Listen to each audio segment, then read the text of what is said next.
not. It's just an ordinary crabby...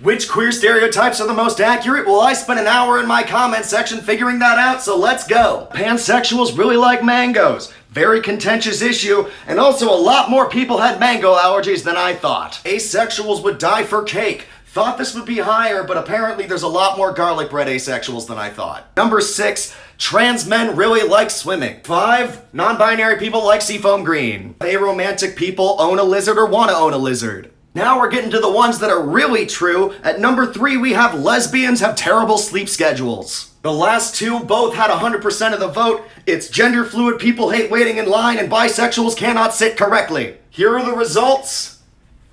And here are the ones that I made up. Why was I able to do stereotypes that are actually more accurate than the actual stereotypes? I don't know. I might be God. You guys want to see something interesting? Turns out that over the course of the pandemic, we've created a new billionaire every 30 hours. And in the same time frame, we're now on track to have that similar rate happen for 1 million people falling into extreme poverty. This points directly to the fundamental problem of capitalism, which is that the people that have the power, the capitalists, are a minority, and they are diametrically opposed to the majority of the people, the proletariat, that don't have the power. In America, the cost of everything has gone up except for your labor. So often, the defense employed by capitalism is that capitalism has brought about the most productivity or the most innovation. But what we're really seeing is that none of that is actually helping people. When the price of gas is higher in California than the federal minimum wage, you've got a serious problem. Maybe we should reconsider this whole capitalism thing? If you have a complaint, I suggest you submit it through our email system. I would be happy to refer you to our website. I will kill your son. I will kill your inventor. Since we're all just getting to know each other, maybe you know what, I'll just break the ice. I'm Charlie, you're TV, and you are blog. Welcome to my home. Think of it like a hotel, but if you find a mint on a pillow, that is an edible, and I would not. I grew up in San Diego. You grew up in Los Angeles, and I'm pretty sure you grew up in hell. TV, where did you go to college? Let's all go around the room and say our favorite type of wet food. I personally prefer my food dry, but if I had to pick, I would say, yeah, cereal. It has to be. Desert Island Movies, I'm taking Beetlejuice. Did you hear that? Last week, I met a woman named Lisa Doctor. But she was not a doctor. But imagine if her name had been Dr. Lisa Doc. Global warming and lack of affordable housing are going to be the two things that harm my generation most. Has anyone ever told you that you remind them of a young Frankenstein? Hey, can you pronounce this guy's name? What's it like to be absolutely haunted? Let's all go around the room and say our favorite celebrity interview moment. I was recently made fun of in a bar for being disabled, and I posted this story and I got a ton of feedback, most of which was very, very kind, but there was a ton of comments from well-intentioned people that were actually super ableist. So I started a series called Things That Non-Disabled People Need to Stop Saying to Disabled People, because we hear this all the time and y'all gotta know. The one we're gonna talk about today is saying that when people behave in ableist ways, like the people at that bar, that they are childish. The first thing that this does is it removes the severity of the action or comment that was made. So when somebody says a racist or a sexist comment, we call them racist or sexist comments. But when people make very obvious ableist comments or do ableist things, people refer to them as just being childish. Childish implies they don't know better. These people know better. They just choose to not act that. The other thing that this does is it implies that non-disabled children treating disabled children poorly is normal. And as somebody who was bullied so bad that I wanted to unalive myself for the first time when I was 12 years old, that's bullshit. This phrase has to stop. I know it's always dangerous to talk about prison abolition on here, but fuck it, I'm gonna do it anyway. Can we just say that, like, in basically every case where you're sequestering someone away from society for their own good or for the good of the community, whether that be prison or psych wards, etc., that it either is like net neutral or it doesn't work. Because we know that like both prisons and psych wards are a haven for structural abuse, and that being isolated from society doesn't really help your mental health or help in any form of like rehabilitation. So like, can we put our heads together and possibly imagine a better solution than locking people in cages until we figure out what to do with them? I don't know, I just think that there might be like a better way to go about that. The worst part about dating a high femme is that she'll look so beautiful and not even let you give her a kiss because you'll mess it up. Still like this? She looks amazing and she won't even let me give her a kiss. You guys know what genre of music sucks? Swag rock. Walk back down, good, stand by, Goldie. Whoa.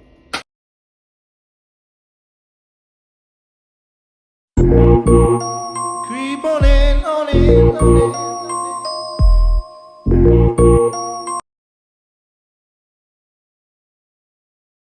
Last video of today, but I literally love this. It's weird that we make it seem like anyone is asking police to be 100% successful. Nobody is. But police solve 2% of major crime. What other profession allows such a large margin of error?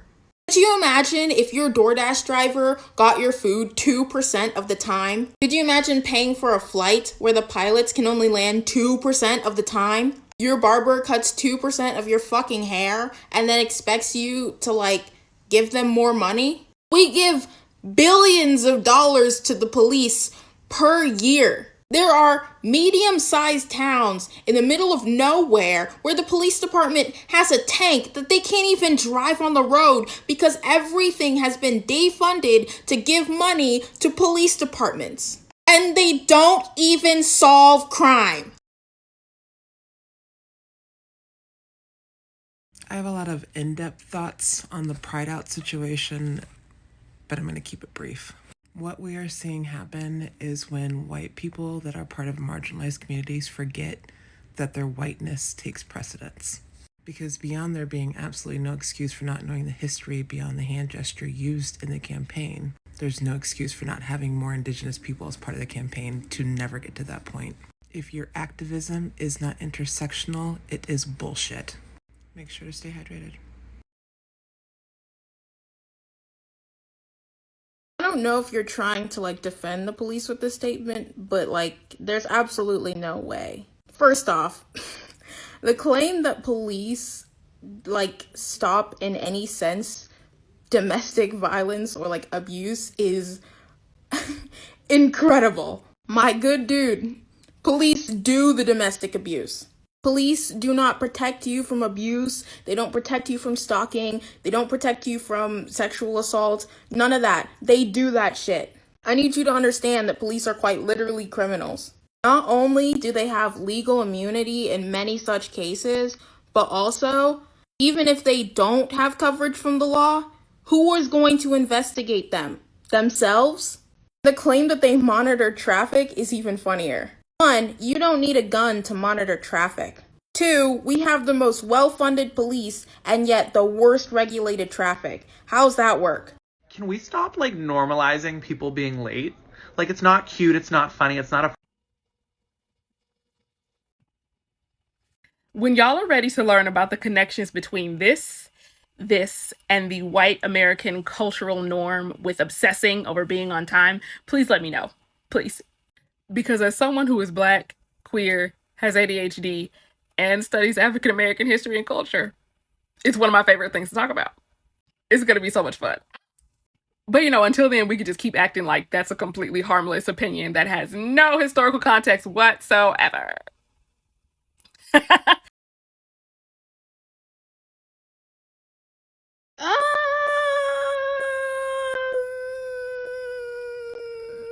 I don't know about that. Here we go. Let's touch gloves. Sign of respect. Come on, touch my glove. You fell for it, pussy fart.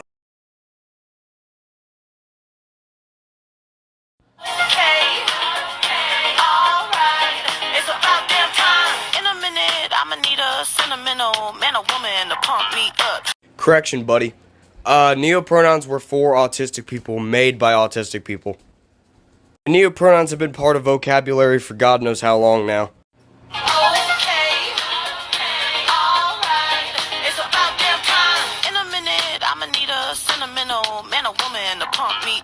Another correction, you do not need dysphoria to be transgender.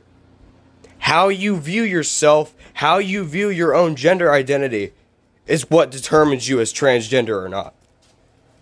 Honestly, no offense, but it sounds like you're the one who needs to educate yourself. Just saying.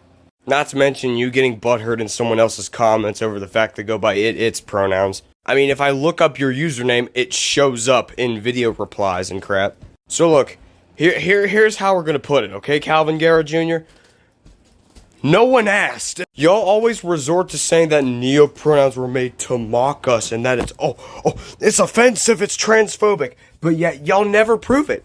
Y'all never prove that it is indeed transphobic. Y'all never prove it. Do y'all not realize you're being transphobic in the process by invalidating someone else's gender identity? And yet y'all want to turn around and say, oh, pronouns don't equal gender, but then get mad at someone for using a certain set of pronouns that you don't like. Please go find other reasons to be offended. Please. The fact that there's so many problems going on in the world and all you seem to care about is what someone goes by just shows where your priorities are. Please do us all a favor and just go outside. Okay, Bling Bling Boy from Johnny Test? Does that sound fair? God. Again, I need you all to understand how necessary radical political change is, like a complete revamp of the system. Otherwise, under the status quo, you will never see solutions. Everyone who responds to crisis under capitalism by advocating for more voting fundamentally misunderstands what we're dealing with here. America is not, nor has it ever been, a democracy. Popular policies don't get passed. The Popular Party doesn't win at the federal level. In fact, it is quite literally the opposite. You can try to explain this by saying it's just because young Democrats don't vote, but then you need to explain why young Democrats are seemingly stupider than everyone else. Because it's not like on the conservative side there aren't young people, there aren't third parties, there aren't extremists. The difference is that Republicans actually deliver on what they promise. Responding to political crisis with voting and not any other political action is ignorance.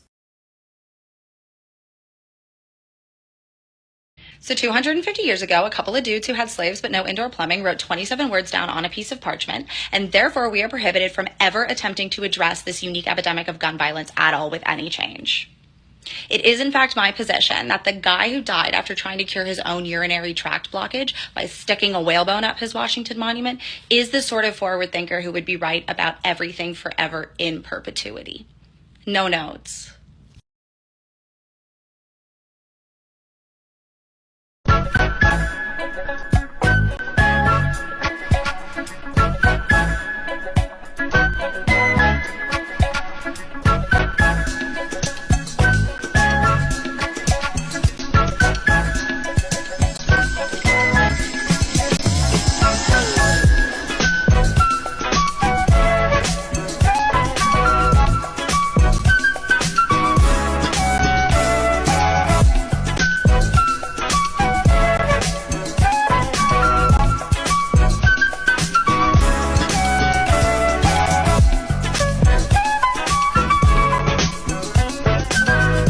Every time something like this happens, you see people talking about how can the government allow this to happen? This is things that should happen in third world countries. And my question is genuinely, are you surprised? Are you surprised that America lets dudes barely out of high school get weapons of mass murder and shoot indiscriminately? That's what we do all over the place. Are you surprised when America pursues deregulation and allows the working class to get smacked around by massive corporations? We profit off of exploited labor all over the world. Are you surprised when voting fails in America? Where has America ever respected democracy? Are you surprised when they allow capitalists to desecrate our environment and poison our waters? Are you surprised when they defund humanitarian programs in favor of funding the standing military, aka the police? Are you surprised when they kill black and brown kids? Because they've been doing it all over the place. Your mistake was assuming they wouldn't let it happen to you. I feel like the answer to whether or not we're born queer isn't as important as it seems. If I chose to be queer, I'm allowed to do that. If I was born queer, I'm allowed to do that. Because the root of this question is, can I make you change to fit cis heteronormative standards? Answer is no.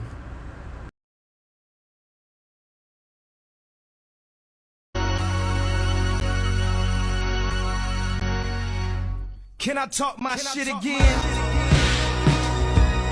You may have heard that the Founding Fathers warned against a two-party system in the United States. And I'm not usually a fan of these guys, but I am with them on this one. Because today, the US is in what experts call a two-party doom loop, where the Democrats and the Republicans have so much political control that you're forced to support them even if you don't like them. For example, in 2020, I voted for Joe Biden, not because I liked him, but because Trump was a worse option. And this happens all the time in the US, but it's not normal in other countries. In the United States, Congress is basically completely Democrats and Republicans. But this is the chart for England, and you can see that all the other colors down there are independent parties that are in Congress. So you can vote for the party you actually support without feeling guilty. The reason this doesn't happen in the US has to do with our voting system called first past the post and the way that we organize our districts. I'll talk about that in a future video. But America is not permanently screwed. As of 2022, a couple of states and a bunch of cities are using a new form of voting that gets closer to true representation. Follow along here and here for more.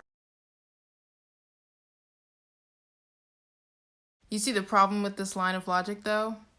We don't live in a democracy. Ain't that the kicker? Is that not the whole point? Y'all love talking down to oppressed people when we point out the inherent flaws of the system and how, historically, change has only come when people get violent.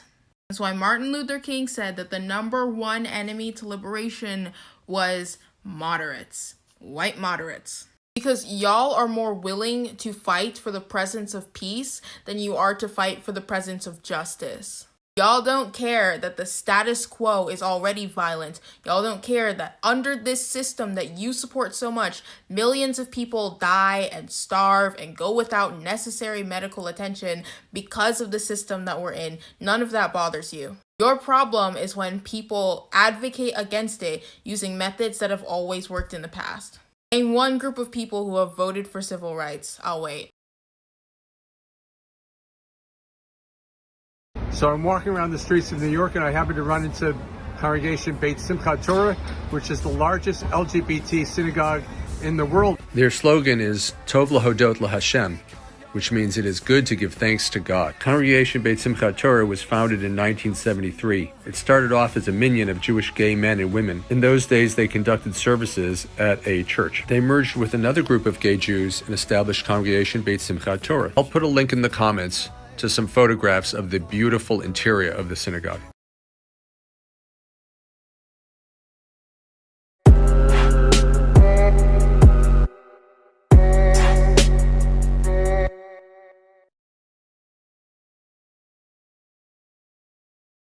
With the implication that Roe v. Wade is going to impact the lives of gay and trans people, so many liberals seem shocked, seemingly just think like, what? I thought we were past this shit. We legalized gay marriage, so what's the problem? We were never past any of this. Your blinders were just showing.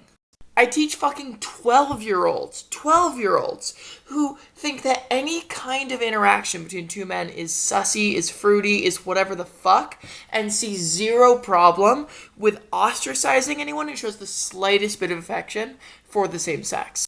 I went to take my goddamn trash out because that's what I do at the end of the night, and this guy shouts at me, and when I don't respond, he calls me the F slur, and that's in New York fucking City. I teach in one of the most progressive neighborhoods in the goddamn country, and even I get scared when abortion comes up in my sex ed lessons because I'm terrified of the response of parents when it comes to this topic that directly impacts the lives of my students. Joe Biden called Donald Trump an aberration, something that came out of nowhere with no warning and says nothing about the context. And if you think that literally anything about right-wing politics in the United States is an aberration, if you agree with him on even the slightest bit, you are a fool. You have been purposefully deceiving yourself and ignoring the facts that we have been on a downward spiral for generations, but you never realized because it didn't impact you. Shut the fuck up. A study found calling trans kids by their chosen name cuts their risk of suicidal behavior in half. That's it. That should be enough for you. You see the problem with this line of logic, though? We don't live in a democracy. Ain't that the kicker? Is that not the whole point? Y'all love talking down to oppressed people when we point out the inherent flaws of the system and how, historically, change has only come when people get violent.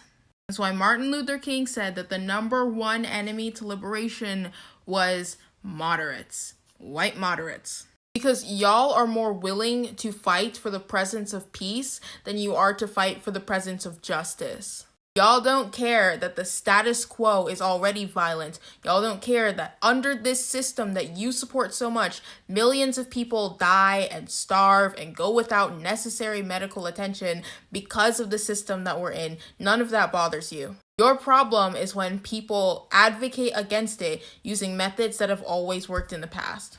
Name one group of people who have voted for civil rights. I'll wait. Love's gonna get you killed, but pride's gonna be the death of you.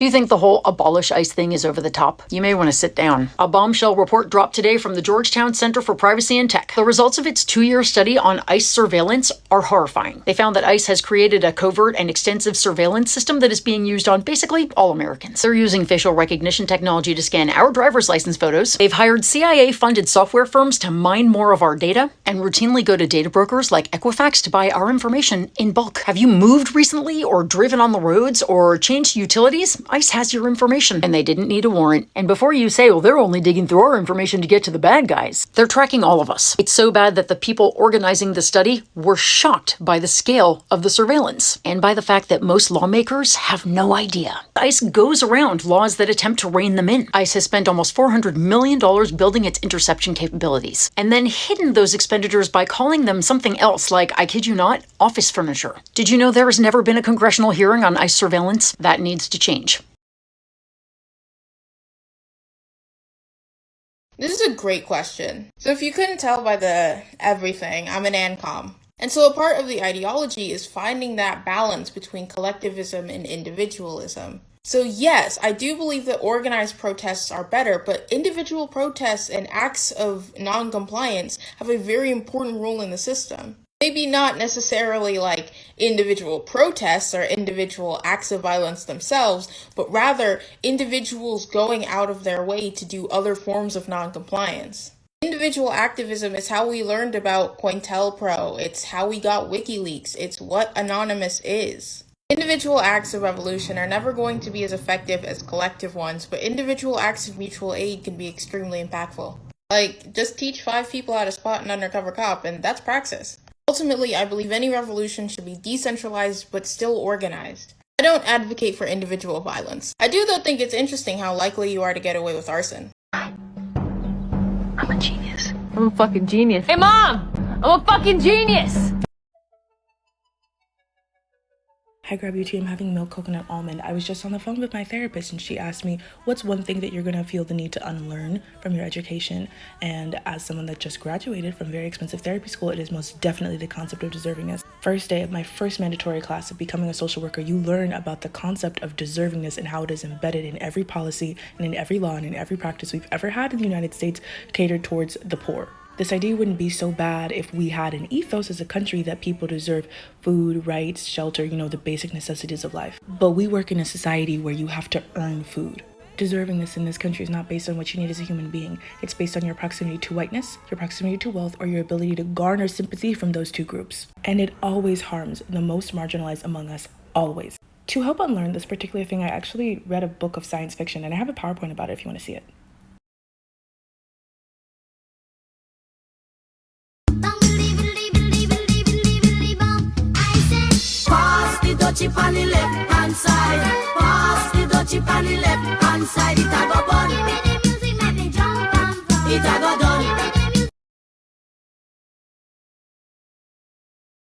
Is romantic love a capitalist scam? Here's my analysis. The ancient Greeks had 7 words for love. Yes, 7. These words described romantic love, friendly love, family love, selfless love, flirtatious love, committed love, and self-love with different words. But if an alien came in from outer space and did a global media analysis, you would think that there was only one type of love, romantic love. This isn't that surprising considering the erotic is extremely powerful and people will always want to have sex. But in our society, romantic love takes precedent and is more important than other types of love. And we've been taught that the most important thing we can do with our adult lives is to find the one. But who is this really serving? Putting aside the fact that rom-coms have made $2 billion in the US alone in the past decade, romantic love is actually inextricably linked with capitalism. For hundreds of years, the ideal family life centered on the nuclear family. Social norms teach us to aspire to this and for our partner and our kids to meet every single one of our needs. This monogamous and heteropatriarchal arrangement worked really well for rich families in the 1700s, which was right when capitalism emerged, and they would pass on their wealth onto their children instead of doling out their wealth among the masses. Not only did this create huge inequality, but it started to center romantic love as the most important thing that someone can aspire to. And this served companies and capitalists really well. They used the power of the erotic and the romantic to get people to consume things. So now dating rituals are inextricably linked with capitalism. Think about it. You go on a date. Where are you going to go? To a cinema, to a restaurant, maybe to the movies, or maybe you'll drive somewhere. All of that requires participating in capitalism to its fullest extent. The nuclear family also teaches hierarchical thinking rather than community thinking, and it can create an environment where you spend and consume to keep up with the Joneses. And if you're seeing your neighbours as your competitor, you're less likely to band together and revolutionize, which is really convenient for the government as well. Bell Hooks, rest in power, said, "I think that part of what a culture of domination has done is raise that romantic relationship up as the single most important bond, when of course the single most important bond is that of community." Recognizing and centering platonic love and community more in our lives is actually a political act and sends a message about the type of world we want to live in. Do we want to live in a world defined by consumption and competition, or a world defined by abundance and joy and care and healing? We can teach people that you don't have to follow a predetermined path. You can do what feels right for you, and you don't need to participate in romantic love to be happy. TikTok, I need your attention. African stereotypes and generalizations need to be talked about. So let's talk about it. Recently, I've seen a lot of trends somewhat like this.